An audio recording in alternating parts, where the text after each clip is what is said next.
Daerah dalam kerangka Negara Kesatuan Republik Indonesia. 1. Perjuangan menuju Negara Kesatuan Republik Indonesia. Sejarah tentang lahirnya Negara Kesatuan Republik Indonesia semakin menguat setelah Jepang menyerah tanpa syarat kepada sekutu. Peristiwa tersebut mendorong para pemuda dengan jiwa muda dan semangatnya bergerak mendesak golongan tua untuk secepatnya memproklamasikan kemerdekaan Indonesia. Kesepakatan pemuda di Jalan Pegangsaan Timur, Jakarta membulatkan tuntutan pemuda bahwa kemerdekaan Indonesia adalah hak dan soal rakyat itu sendiri, tak dapat digantungkan kepada orang dan kerajaan lain. Jalan satu-satunya adalah memproklamasikan kemerdekaan oleh kekuatan bangsa Indonesia sendiri. Tekad para pemuda tersebut akhirnya mendorong terjadinya peristiwa Rengas Dengklok. Saat itu, suasana di Rengas Dengklok menjadi tegang. Insinyur Soekarno oleh golongan pemuda diminta agar memenuhi keinginan rakyat Indonesia untuk memproklamasikan kemerdekaan dengan kekuatan bangsa Indonesia sendiri. Setelah berdebat panjang, desakan para pemuda akhirnya disanggupi oleh Insinyur Soekarno yang akan segera memproklamasikan kemerdekaan, tetapi dilakukan di Jakarta. Tentu saja, jawaban tersebut disambut gembira oleh para pemuda dan prajurit peta yang menjaga Insinyur Soekarno. Pada tanggal 16 Agustus 1945, rombongan dari Rengas Dengklok tiba di Jakarta. Dengan mempertimbangkan berbagai tempat yang aman untuk membahas proklamasi, kemudian Insinyur Soekarno dengan para penyusun teks proklamasi lainnya menjadikan rumah Laksamana Muda Maida sebagai tempat menyusun naskah proklamasi kemerdekaan Republik Indonesia. Di kediaman Laksamana Muda Maida di Jalan Imam Bonjol nomor 1 Jakarta, teks proklamasi dirumuskan. Meskipun tidak mendapat persetujuan dari Jepang, Insinyur Soekarno dan Dr. Andes Muhammad Hatta segera merumuskan teks proklamasi dengan tulisan tangan sendiri. Kalimat pertama berbunyi, "Kami rakyat Indonesia dengan ini menyatakan kemerdekaan Indonesia." Kemudian diubah menjadi, "Kami bangsa Indonesia dengan ini menyatakan kemerdekaan Indonesia," yang berasal dari Ahmad Subarjo. Kalimat kedua oleh Soekarno berbunyi, "Hal-hal yang mengenai pemindahan kekuasaan dan lain-lain akan diselenggarakan dengan cara yang secermat-cermatnya serta dalam tempo yang sesingkat-singkatnya." Kedua kalimat itu kemudian digabung dan disempurnakan oleh Dr. Andes Muhammad Hatta sehingga berbunyi seperti teks proklamasi yang kita miliki sekarang.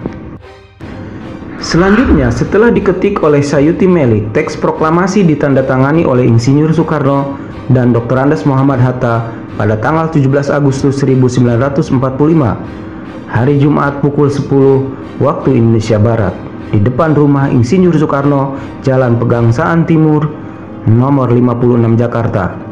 Insinyur Soekarno dengan didampingi oleh Dr. Andes Muhammad Hatta membacakan teks proklamasi dengan disaksikan lebih kurang 1.000 orang. Setelah teks proklamasi dibacakan, dikibarkanlah sangsaka merah putih oleh Suhud dan Latif Hendraningrat, dan secara spontan peserta menyanyikan lagu Indonesia Raya, sehingga sampai sekarang setiap pengibaran bendera dalam upacara bendera selalu diiringi dengan lagu kebangsaan Indonesia, Indonesia Raya. Berita proklamasi menyebar dengan cepat ke seluruh Indonesia, bahkan sampai ke luar negeri. Berita kemerdekaan Indonesia disebarkan para pemuda dengan selebaran kertas ataupun tulisan tangan di berbagai tempat. Rakyat melakukan doa syukur atas kemerdekaan bangsa Indonesia. Alinea pertama teks proklamasi berbunyi, "Kami bangsa Indonesia menyatakan dengan ini kemerdekaan Indonesia." Hal itu mengandung makna bahwa kemerdekaan bangsa Indonesia telah dinyatakan dan diumumkan kepada dunia. Alinea kedua berbunyi, "Hal-hal yang mengenai pemindahan kekuasaan dan lain-lain diselenggarakan dengan cara seksama dan dalam tempo yang sesingkat-singkatnya. Bermaksud agar pemindahan kekuasaan pemerintahan harus dilaksanakan secara hati-hati dan penuh perhitungan agar tidak terjadi pertumpahan darah secara besar-besaran." Proklamasi kemerdekaan bagi bangsa Indonesia memiliki makna yang dapat kita telaah dari berbagai aspek sebagai berikut.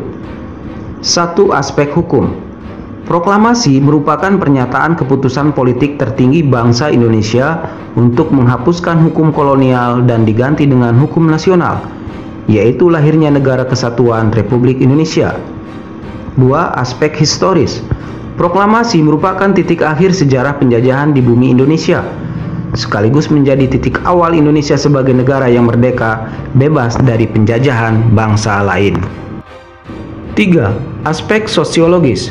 Proklamasi menjadikan perubahan dari bangsa yang terjajah menjadi bangsa yang merdeka.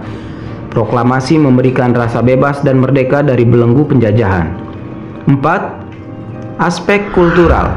Proklamasi membangun peradaban baru dari bangsa yang digolongkan pribumi pada masa penjajahan Belanda menjadi bangsa mengakui persamaan harkat, derajat, dan martabat manusia yang sama.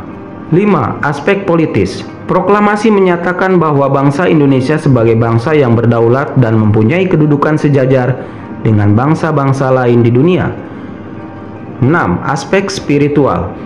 Proklamasi yang diperoleh merupakan berkat rahmat Tuhan Yang Maha Esa yang meridhoi perjuangan rakyat Indonesia melawan penjajah. Kemerdekaan bangsa Indonesia tidak terlepas dari doa seluruh rakyat Indonesia pada Yang Maha Kuasa untuk segera terlepas dari penjajahan.